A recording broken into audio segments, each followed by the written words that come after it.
What's up, everybody, and welcome back to the channel. I just got back from a trip from here in Atlanta down to Sarasota, Florida. Drove my Veloster down there. This thing's got 245,000 miles on it now. When I left, it had 244. I wound up, had no issues going down. On the way back, the cooling fan wasn't kicking on. It started overheating. I was having to run the heater to cool the engine down, and discovered that my water pump's leaking. Coolant temperature sensor's not working correctly, so the fan's not cutting on. And then because I was using my heat and I had to turn it on full blast, I burnt out the freaking heater control unit in the dash. So this is the first time I've had any major issues with this car the entire time that I've had it. The only other major repair that I've done to this car is replacing the clutch. So today I'm going to show you how to replace the water pump, the coolant temperature sensor, and then I'm going to tear apart the heater control unit. I've already replaced the heater control unit 3 times in this car, or 2 times. This will be the 3rd time. And I'm going to see if there's a way that I can modify it to where it's not going to burn out anymore, because this is ridiculous. It's 180 bucks every time I replace a stupid thing, and it's a design flaw. They ran all the high voltage going through that little plastic knob, and the knob gets overheated and melts the connector. So that'll be towards the end of the video, but I'm going to start by replacing the water pump and the coolant temperature sensor. I just went up to the local parts store and bought both of them. Water pump was $117. Coolant temperature sensor was 40 bucks. And let's get into it and see how this is going to be done. So this Veloster is a naturally aspirated, so it's a NAV. It is a non-turbo model, but the water pump is located directly underneath the alternator. This is the pulley for the water pump, if I can get it to show, but that's the pulley for the water pump. So I'm gonna have to remove the serpentine belt, which is simply loosen this bolt, and then loosen the bottom bolt on the alternator, which is right there. And then the alternator will push forward. You'll be able to pull the belt off and get to the water pump. But before I do that, I'm going to take a 10mm wrench and I'm going to break loose these 4 pulley bolts, because the new water pump did not come with a new pulley. So let me show you the new water pump that I purchased for this, if I can get the stupid box open. So here's the new water pump. It is not timing chain driven. It is just driven by the serpentine belt, so no pulley. It should be a really quick replacement, but we'll see how it goes. So the very first thing I'm going to do is I'm going to disconnect the battery, because I'm going to completely remove the alternator, get it out of my way, make it easier to access what I'm trying to access. So to remove the battery, just loosen this nut right here, and then your ground should come off, and then loosen this nut right here.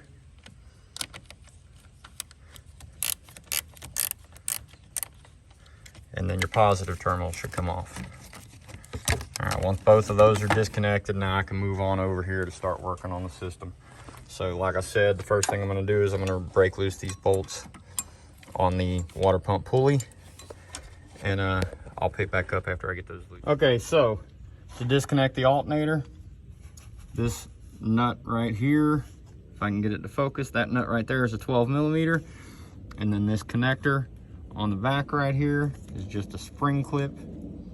Just push it in and pull the clip out, and then the wiring harness is actually clipped to the alternator. This bolt here is a 12mm, this one here is a 12mm, and the one on the bottom of the alternator is a 14mm. So once I get all that loosened up, I'll show you a little bit. Now, in order to get the alternator completely out without breaking anything, you need to disconnect the air conditioning connector, which is a simple squeeze clip. Just reach your hand down underneath the alternator and press on that, and then pull up. This one is a similar spring clip. Just push in right there and pull up off the alternator. And then this one, just clip in and pull off. And then all of that can be flipped up out of the way. And now we have access to the alternator. Now I am still going to remove the battery wire going to the alternator, which I've already loosened it. So once you get the nut off, there's the nut for it. So once you get the nut off, you can pull the battery cable off. And I always like to clip this cover back closed so I don't lose it, and then just tuck it forward. Now I've got this bolt loose and I've got the lower bolt loose. Now all I need to do is turn this 12 millimeter until it's loose enough to either flip it up to get it off the bracket or to where the alternator will just push forward. Typically I just loosen it up enough to flip it off the bracket, and then I push the alternator forward and the belt will come off. So now you can see what I'm talking about as far as flipping it off the bracket. Once you flip it off the bracket, the alternator slides forward, and now you can take the belt off. And the belt is just looped around, and if you just finagle it, it'll come out. So there's the belt removed. Set that over there to the side. Now that I have that done, I'm going to go ahead and remove this bolt right here, and this entire adjuster will come off.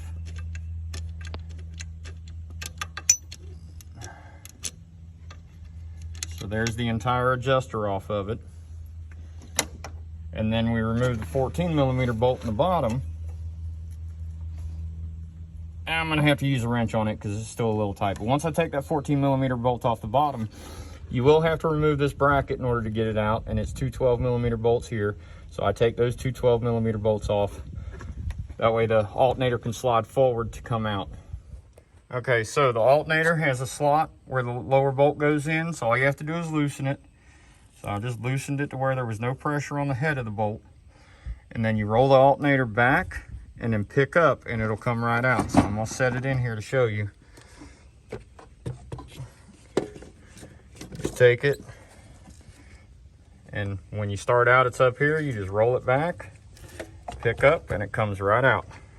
All right, now that the alternator's out of the way, we can have full access to the water pump. So what I'm gonna do is I'm gonna go ahead and remove the bolts from the pulley and get it off of here, and then I'll pick back up after I have the pulley off. Okay, now that the pulley's off, just need to remove the 10 millimeter bolts that are holding the water pump in. You have full access to every one of them. So there's 1, 2, 3, 4, 5. And we'll just verify on the new pump that there's 5 locations for bolt holes. If you see right here, 1, 2, 3, 4, 5. So, and the new water pump came with a new gasket. So there's the new gasket right there. And then I bought some Permatex silicone for the gasket. So I'm gonna get the very next thing that I need to do is I need to drain the coolant system. So what I'm gonna do is I'm gonna put a pan underneath it, and I'm gonna disconnect the lower radiator hose at the radiator and let it drain into a pan. I'll pick up after the system's empty. Okay, what I like to do as I'm taking these bolts out, just so that I don't put them in the wrong holes, because I don't know if the lengths are different on any of them, because I've never replaced the water pump on this car. This is general rule of thumb whenever I'm replacing a water pump. I take them out and I put them in the new water pump where I'm taking them from out of the old water pump. Then when I get the old water pump out, I'll transfer the bolts over to the old water pump, keep them in the same locations. I'll clean the bottom of this water pump, get the gasket set on it, get the silicone on it, and clean the front of the engine block and get it where it's ready to receive the gasket, put it in there, and then I'll transfer one bolt at a time while I get it started. All right, so now that I've got all the bolts removed from the old water pump, you can see them in the new water pump. All I need to do now is just pry the water pump off. Now, even though the system's empty, you're still gonna have a little bit of coolant drop out of here because it's impossible to get all of it out. So, unless you drain the block. And I'm not pulling the block bolts. I'm not getting underneath this thing. Everything that I'm doing on this car is from up top, except for draining the coolant out of the lower radiator hose. Now, I've also decided, since this car is overheated, I'm gonna go ahead and replace the thermostat. Since the thermostat is located right here and it's just 2 bolts, and it should be an O-ring seal. I'm not sure, I haven't gone and bought the thermostat yet. So I'm gonna go ahead and pull the water pump, put the new water pump on, and before I continue, I'm gonna run up to the parts store and buy a new thermostat and replace the thermostat. Now, doing a side-by-side comparison of the old water pump versus the new water pump, the only difference that I see is this little shit. Well, don't do that, son of a bitch. The only difference I see is that little nub on the bottom of here. This one's flat. You can see how that one's flat. This one's got a little bullet on it, but this one is definitely wore out. This one's just got a flat on it. That one's got the bullet. This one's definitely wore out. It spins super free. Good thing is all those bolts are the exact same length, so I'm not worried about having them in the same locations. Once I got them all out, I verified that they were all the same length. But still, don't flip it over like I just did. But the gasket stayed on the engine, so I got to remove that gasket, put my new gasket on there, and then I'll be ready to bolt the new one in. Okay, so now I'm just trying to verify that the gasket is exactly the same, old versus new, and it looks like everything lines up. I did it through the plastic because I don't want to contaminate the gasket. I'm going to wash my hands before I mess with this gasket, and I'm also going to clean the crap out of the front of the engine block right there. So I will pick up after I've cleaned my hands and cleaned the front of the block. Now, to clean the front of the block, I'm going to stick a rag down inside the hole where the water pump is, try and get the rest of that water soaked up out of there. Once I get all that rest of that antifreeze soaked up, then I'm going to wipe the front down with lacquer thinner, and that way I'll be prepared to put the new gasket on. All right, now that my hands are clean, I've wiped out the remaining coolant that was down inside the water jacket or the water pump housing. I'm going to go ahead and open my gasket. I'll put a thin layer of silicone on the gasket, let it set for about 5 minutes. I'll put a thin layer on here. And once I stick the gasket on here, I'll put a thin layer on the engine, and then I'll bolt it all together. And when I say thin, I mean a thin layer. Don't cake this crap on. You'll cause leaks if you put too much on it. All you want to do is basically give it a skim coat, just enough to where it makes it adhesive. All right, now that I have a very thin layer on the gasket and on the water pump and on the housing, and I mean very thin, you can't see any buildup on there. You don't want to put a lot on there because it can actually squeeze out and then it'll clog up the water pump. So, or it'll get in the bearings, not really clog up the water pump, but it'll get down inside that bearing where that little black spring and things are, and it can cause the premature failure of the water pump. So now that I've let it skin over for 5 to 10 minutes, I'm gonna go ahead and bolt it in and get this thing buttoned up. All right, now that I have the new water pump in there, I'm gonna go ahead and remove the thermostat housing. It looks like it's two 12mm nuts. So I'm gonna take both of those off and pull the thermostat. Okay, so remove those 2 bolts and then pull the thermostat housing off. And just like I thought, the thermostat has a built-in seal around it. The one thing that I want to note about this seal is it's got this little nub on the end of it, and it does have an alignment piece inside of the housing where the thermostat goes, where that nub has to go in there. The reason being is it keeps this vent valve so that you can bleed the system when you're filling it up at the top. If this is at the bottom, you won't be able to fill the system up properly, and you'll get a big air bubble in there. What this does is this allows coolant to slowly leak past it when you're filling the system so that you don't get a big ass air bubble interlocking the system. So this is the original thermostat, 245,000 miles. This is the original water pump, 245,000 miles. So I'm gonna run up to the parts store and get a new thermostat, put it in there, and then because of the silicone that I used, I need to let the car sit for 24 hours to let the silicone completely cure. But I am going to go ahead and continue on with replacing the coolant temperature sensor, which is located on that side of the engine. Replace the coolant temperature sensor, and then I'm going to start tearing apart the heater control unit that's inside the dash. All right, so I just got back from the store, got the new thermostat, and the only difference that I see is that the new gasket doesn't have that little nub to line it up. So I just need to make sure that I keep that vent valve at the top. So you can see it's indexed probably about 10 degrees, 5 degrees. That's what I'm gonna do. But to verify that it's the same, if I can get it to focus, you can see it says 82 degrees Celsius right there. And then on this one, if I can get it to focus, it says 82 degrees Celsius right there where my thumb is. I can't really get it to focus. There we go, 82 degrees Celsius. And then that one is 82 degrees Celsius. So diameter is the same, everything looks the same except for the nub on the gasket, so I'm just going to roll with it. So now I'm just going to insert it into the housing and rebolt on the thermostat cover, and then I'll be ready to start putting the alternator back in and getting it ready to go. Okay, now that I have the thermostat back together, I went ahead and put the pulley back on the water pump. I haven't tightened the bolts down yet, they're just run down finger tight. So now that I've got all that put back together, I'm gonna go ahead and throw the alternator back in here, get this bracket back on, and hook up my couple of electrical connectors. Now it probably goes without saying, but the longer of the 2 bolts that came out of this bracket also has a pin on it. But you just line the pin up with the hole in the bracket, pop it on there, and then the longer of the 2 bolts goes in the top. You can tell by looking at the piece that it bolts into, the longer bolt's gonna go into the top piece, the shorter bolt's gonna go into here. So just start those 2 bolts and get those run all the way down. And I'll crank them down after I get both of them started.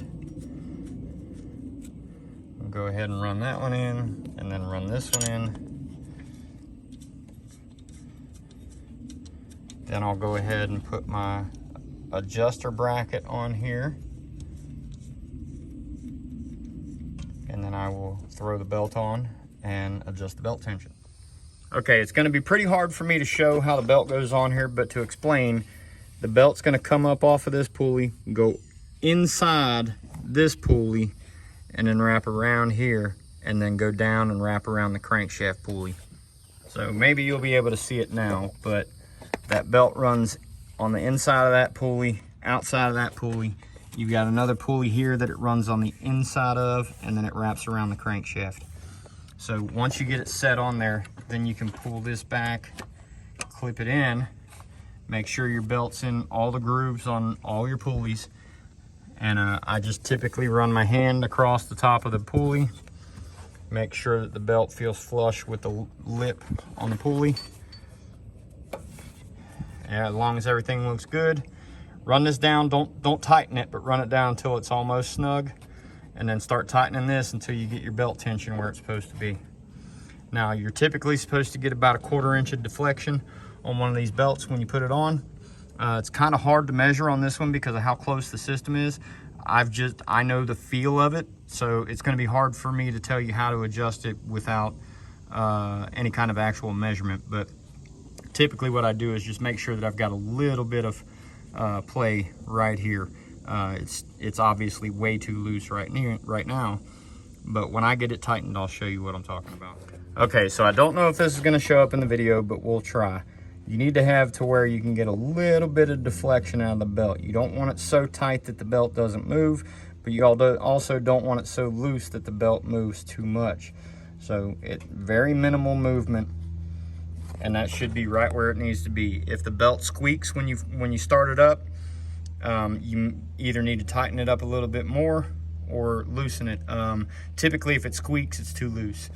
And if you have it too tight, it will actually wear out the bearings in your alternator and in your AC compressor and your water pump. So you definitely don't want to over tighten it. But it's a fine balance as far as where you want it. That's typically right where I want it. Get a little bit of deflection, but not too much. Okay, once you get it set like that, go ahead and tighten your pulley up on your water pump. Sometimes you'll have to use a pry bar to hold against the bolts so that you can get enough torque to tighten them down. Once all 4 of those are tightened down, recheck your belt tension. And as long as your belt tension looks good, you can go ahead and lock this bolt down and lock the 14mm on the bottom down. Once those are all locked down, then you can flip your wiring harness back over, clip in your additional wiring, and hook up your battery cable. Now, I hooked up the battery cable before I put this bracket in because the alternator's sitting a little bit more forward and it's easier to get to. But now that I've got the alternator bolted back in, I can just clip these in, pop them in until you hear a clip. Click this in to the alternator body. Click this in to the alternator connector, and then hook up your air conditioning, which is a little bit harder to get to, but still right there. And you just push down till it clicks. So once all that's done, you're basically done with replacing the water pump and the thermostat. Now we're going to jump over here to this side to replace the coolant temperature sensor, which is located right there. Now, removing this sensor without removing a bunch of crap can be a little challenging, but it's not horrible. So what I do is I usually disconnect. I've replaced this sensor more than once. So remove this connector, push in, squeeze right here, pull back. Same thing with this connector. and then your coil pack, disconnect the last coil pack. And then there's a little spring clip on here. Take a flat blade screwdriver and stick it in between this bracket and that, little clip right there, and pry up, and then that'll come off. And then there's another one on the bottom underneath here. You can see the bracket right there. Once you get it scooted out enough, you can grab the connector with a pair of needle nose pliers and pull it up. So this is the connector for the coolant temperature sensor. So I just squeeze it with needle nose pliers, push down, and then pull up, and it'll pop off. Now that that's off, I just need a regular open end wrench, wrap it around that sensor right there. If I can get that out of the way. So there's the sensor right there. So just get a regular open end wrench and unscrew it and screw the new one in. All right, now that I have both sensors out, you can see the little bit of difference between them. Make sure that the connector's the same. Make sure the pins look the same. Everything matches up. This one's just a little bit longer, but it's a 19 millimeter, and it's already got thread locker on it, so you shouldn't have to add anything to it. No Teflon tape or anything like that. Just screw it in and tighten it down. I forgot to mention that I also removed the battery to make it easier for my wrench to move. So to remove the battery, all it is this little clamp right here in the front. It's a 12 millimeter. You need a 12 millimeter with a deep reach socket or extension. You just back it out and then pull the battery up. All right, once you get the battery back in, you can slide the battery cover back over it, if you even still have that. A lot of people have not had it since they got their car, because a lot of these cars are bought used now. Go ahead and slide your positive cable on there. Twist and push down until you get it seated properly. Same with negative. Twist and push down, and then go ahead and tighten the two nuts that we loosened. So tighten that nut and that nut. I went ahead and popped this back on, hooked up my two electrical connectors and my coil pack connector, and hooked up the coolant temperature sensor. So now that all that's done, I got to let the car sit for 24 hours before I fill it up with coolant to let the silicone dry for where I did the water pump. But now I'm going to jump inside and look at the heater control module. Now, because I'm going to be servicing the heater control module, I went ahead and left the negative terminal disconnected, because I'm going to be working in the dash. I don't want to run the risk of triggering any airbags. Not that it should be a concern, because we're going to be in the center of the dash, not near the airbag on the passenger or driver side. But I always like to have that disconnected whenever I'm servicing anything in the dash to prevent the accidental discharge of an airbag. Now, I had mentioned earlier in the video the reason why I'm replacing this is because the car was overheating, because the fans weren't turning on. Now, the relay in this car is good. I've actually opened it up because I had to bypass it. So this was my little trick to get the fans working so that I could make it the rest of the way home without the car overheating. Because the car didn't technically overheat. The temperature started rising pretty quick, so I pulled over to the side of the road, shut it off, let it cool down, and then I bypassed the relay by wrapping electrical tape around it, making it make contact. So once I pull this electrical tape off, I'll show you how I made it make contact. But the relay is this relay right here, behind the white one. That's the cooling fan relay. Okay, so when you pop the cover off the relay, and it just pops off, there's no glue or anything holding it together. I just use a small flat blade screwdriver. You can see the tangs on that side and that side. I just used it to pry apart, and you kind of twist and pull up, and the relay will pop out. And the way this relay works is these two small prongs are what are delivered your 12 volt power to make the relay turn on. The two big spades are the power for the fan. So one of these spades actually has 12 volts running to it at all times. The other one is the switched lead that gets activated when the relay closes. The way the relay works is you have 12 volts going into this terminal constantly. This terminal is your interrupted ground by the coolant temperature sensor, which I just replaced. So what happens is when that coolant temperature sensor reaches a certain resistance, it will allow 12 volts to be applied to this, and then this will magnetically close. So it'll be it's kind of hard to show with this camera, but you can see it doesn't make contact, and then it does make contact. So all I did was I took electrical tape and wrapped it around there and closed that thing up. made it to where it was in a closed state all the time. Popped the cover back on it, and then popped it back into the fuse relay panel. And then the fan was running all the time. Whether the key was on or off, the fan was running. So I immediately got back in the car after I plugged this in, started the car, drove the rest of the way home. As soon as I got home, I opened the hood and pulled the relay so that the fans would turn off. But that allowed me to get home without the car continuing to overheat, and made it back here safe. Drove another approximately 100 miles with this relay tripped out the way that I had it tripped out. But the relay still tests good. So all I did was remove the electrical tape that I had on there, and now I'm gonna pop the relay back together and put it back into the fuse panel. Now, in order to remove the heater control assembly, you have to remove this trim piece, and it's all one piece all the way around. Now, I'm not familiar with how the push button works because I don't have the push button. Mine is a regular standard key.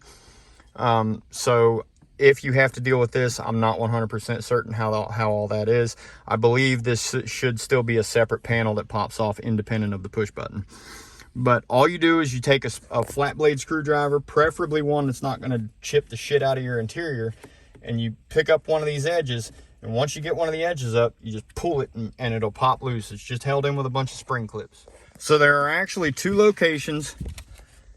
Right there, you can see a little cutout, and there's another matching one on the other side. It's just big enough for a flathead screwdriver to fit right in there.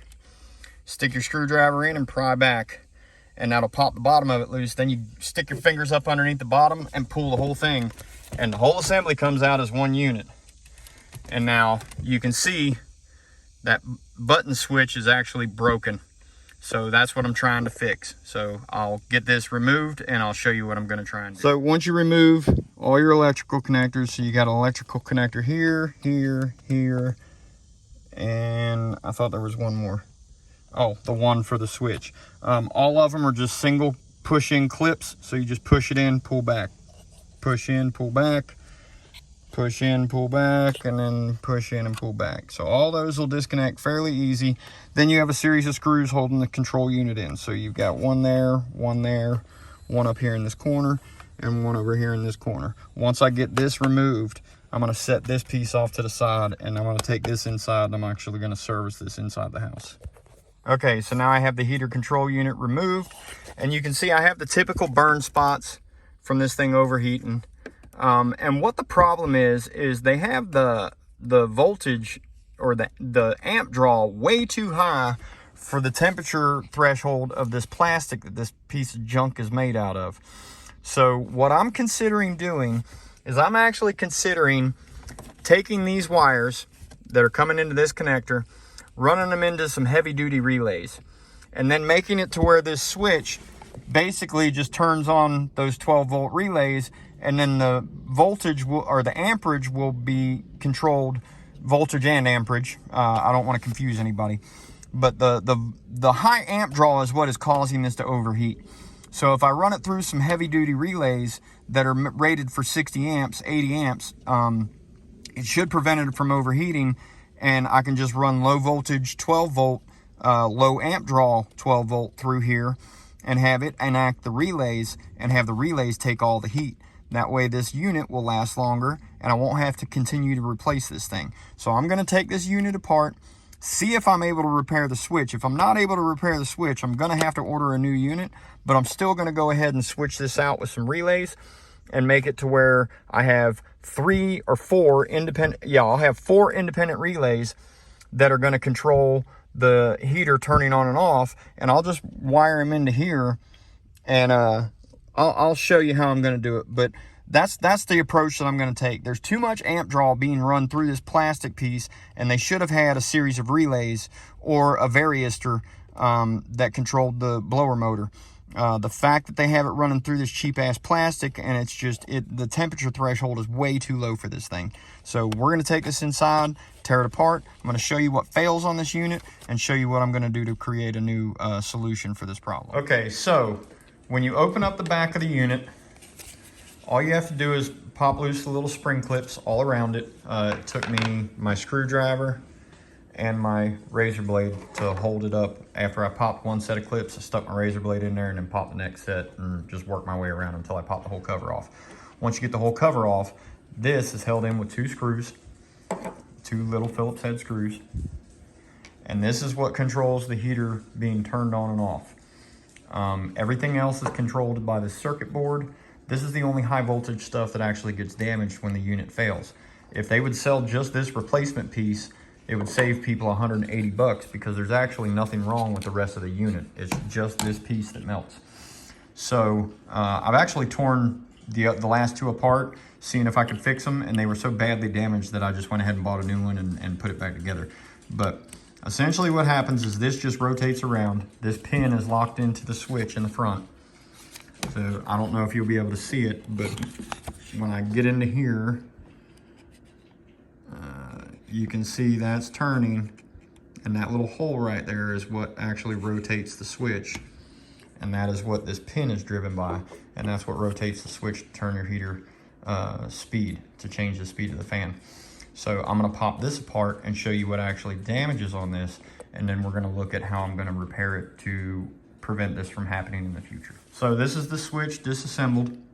It's a very basic switch, but what happens is these little tabs that hold this piece in get so hot from the conductivity of this piece having the voltage and the amp draw running through it to activate these different switches inside of here, heats up this plastic so much that it melts, and it no longer holds the tabs. You can see it's melted pretty good. And that's what ultimately fails on these units. That's the only thing that fails on these things, but you gotta buy a whole damn unit just to replace this one little simple switch. So what I'm looking at doing is I'm gonna try and actually epoxy this back together. I will reassemble this and then epoxy the corners where it melted off of here back together. And then I'll use my own meter and determine what pin does what on this side to figure out how each one of these switches works. As I figure out which location of the pin controls what speed of the fan, I will then be able to determine the wiring for the relays that I'm gonna add into the system. Okay, so I've thrown this thing together to do a little demonstration for you guys. Just to prove that the AC button still works, even when that's disconnected. The AC button activates whenever the fan is turned on. So, the way this works, if you look at this connector, you've got a pin here, open, pin here, and then a pin across each one of the top ones. The way this works, this is your incoming power, and then this one is activated at low speed. On speed 2, power is going from here to here and from here to here. So these two are always connected on any fan speed. And then when you go to fan speed 3, it's this one and this one and this one and the middle one. When you go to fan speed 4, it's this one and this one and this one and this top one. And you can see 4 is the one that really burns out, and that's because it's pulling the most amps. So what I'm gonna do, I'll show a wiring diagram of how I'm gonna do this, but just to prove that this is the way that it works, I'm gonna hook up some jumpers, and then I'm gonna pick back up with the video and prove to you that the AC button lights up even when this is disconnected from the switch, as long as I've got power going to the fan's motor itself. So it'll allow me to add, what I'm gonna do is I'm gonna run 4 relays. I'll have low voltage, or I'll just have 12 volts running into here, powering the relays, and then all this amp draw that's being run through the switch is actually going to be run through the relays instead of running through the switch, so that the switch doesn't overheat anymore. Okay, now I've got my jumper wires run in here. They're currently not hooked up to anything. I'm going to turn the ignition switch on. Let me turn the radio off. All right, so AC button is not on. If I hook up to the low switch, AC button lights up. All right, disconnected, AC button turns off. So now I'm going to stick that wire into the connector and leave it on low speed, and I'll pick back up after I have low speed active. Okay, so now low speed is active, and now if I take this extra wire and touch it to this one, You can hear it picks up to speed 2. Take it off there, goes back to speed 1. Now it's at speed 3. Now it's at speed 4. So what I'm gonna do is I'm gonna cut this connector back about right here. That way I have wires to hook to for my voltage going into here to run the relays. And then the other end of these wires are going to be the primary feed side of the, or they're going to be the switched side of the relay. And this one wire right here will be daisy chained to all 4 relays as the primary positive wire that's feeding all the time.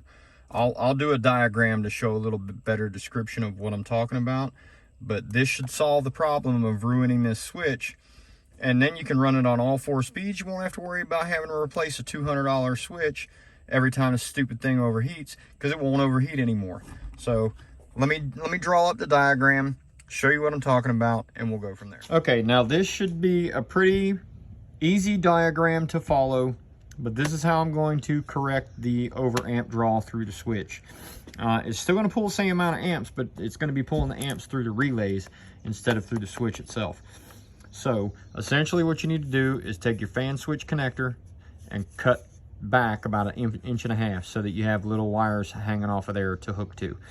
But you need to make sure that you mark all of these wires before you cut it so that you know which one's which.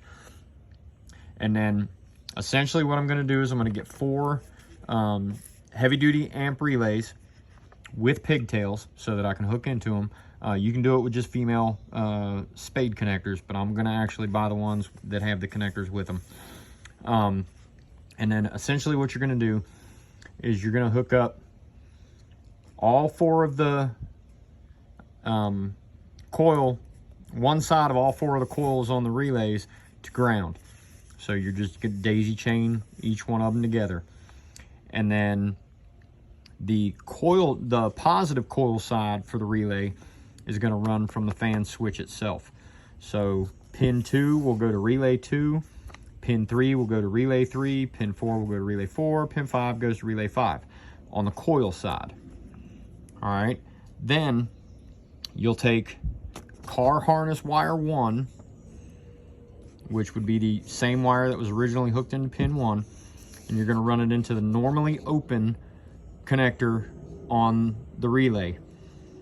And you're going to daisy chain it to the normally open connector on all 4 relays. And then you're also going to have it jumpered into the car harness itself, because that's going to be your main power supply for everything that you're running. And adding these couple relays is not going to overload the system, because it's actually, you're adding very minimal amount of current flow or amp draw by adding these relays. Even though the relays are allowing high amperage to run through them, to activate the relay it's low amperage. And then essentially you're going to have the wires that were coming into your fan switch connector are going to hook into the other side of the normally open switch. So car harness wire 2 will go to that side, car harness 3, car harness 4, car harness 5. And as long as you get the high enough amperage relays, so I'm going to run some 60 amp, 70 amp relays for all 4 of these. And then I'm going to mount them on the wall behind where the heater control unit is, wire it up according to this diagram, and I should eliminate the problem of this switch overheating for the life of the car. Now, I don't have the relays handy to be able to do this wiring currently, so I'll cover this in another video, but that shows you exactly how to do it. Once I get the relays, I'll actually wire it up and show you exactly what I'm talking about, but it's too late in the day on Sunday for me to go purchase the relays because I got to get them from Summit Racing Equipment.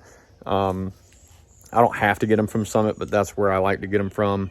I already know what the part number is for them there, so it's easier for me to get them from there. But it's going to require 4 relays. I'm going to have to make a little mounting bracket to mount it behind the heater control unit on the inside of the firewall.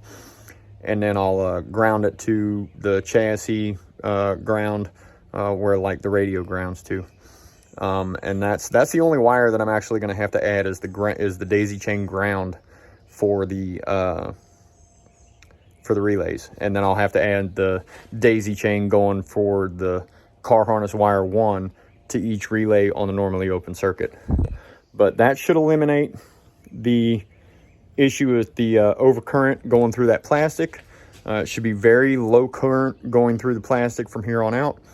And now I am still planning on doing a rear-wheel drive conversion on this car, but things have gotten delayed quite a bit because I still have some pretty serious things going on in the background. I've been trying to avoid discussing the topic, but I've been going through a divorce for a little over 1.5 years, almost 2 years, and this has completely derailed my plans as far as being able to do these cars. That's why I haven't been able to spend the money that I need to spend to get these things going.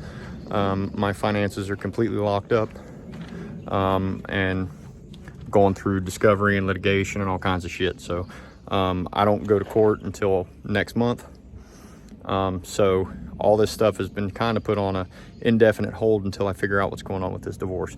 So once the divorce is over and everything's finalized, I should be able to continue on with what I was trying to do, which will be the rear-wheel drive conversion, buying a wrecked Hyundai Genesis and yanking this entire drivetrain out of here and swapping it over to rear-wheel drive.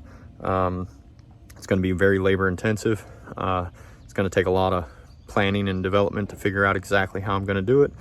I have been doing research in the background on how to do it, but because of what's going on, I can't do anything financially with this. The only thing I'm allowed to do is to try and keep it running, which I was going to park this thing and not even drive it anymore. But I need to have a secondary vehicle because I'm having some issues with my Audi with the charging system. I cannot figure out what the hell's going on with it. So that and the AC doesn't work in the Audi. It used to until I wrecked it, and then after I wrecked it, I think I put a pinhole in the AC condenser, and I haven't replaced the AC condenser and recharged it. So with me going to Florida, I definitely needed AC, and I needed functioning cruise control. The cruise control in the Audi works when it wants to. I think I've got a loose wire. But with that being said, I really hope y'all enjoyed this video. I hope you found it very informative, and I hope this really helps a lot of people prevent themselves from having to spend $200 on a new heater control unit, because it's a horrible design by Hyundai, and they should have issued a recall on this, because every single person I know that does not have the automatic AC has had issues with these fan switches. Either that, or they need to offer an option to purchase just the fan switch instead of buying the entire damn unit. Because that fan switch, you can buy it for a Hyundai Tiburon for 25 bucks, but they don't make one for the Veloster. So that's really irritating to me as well. At least acknowledge that they screwed up and sell us the part that's needed instead of selling us a $200 part where 90% of the part is still good, but you got to replace it because that's the only way they freaking sell it. But anyway, I digress. Channel's still continuing to grow. I really appreciate everybody that's been tuning in and subscribing and watching my videos, and I'll catch you in the next one. Thanks.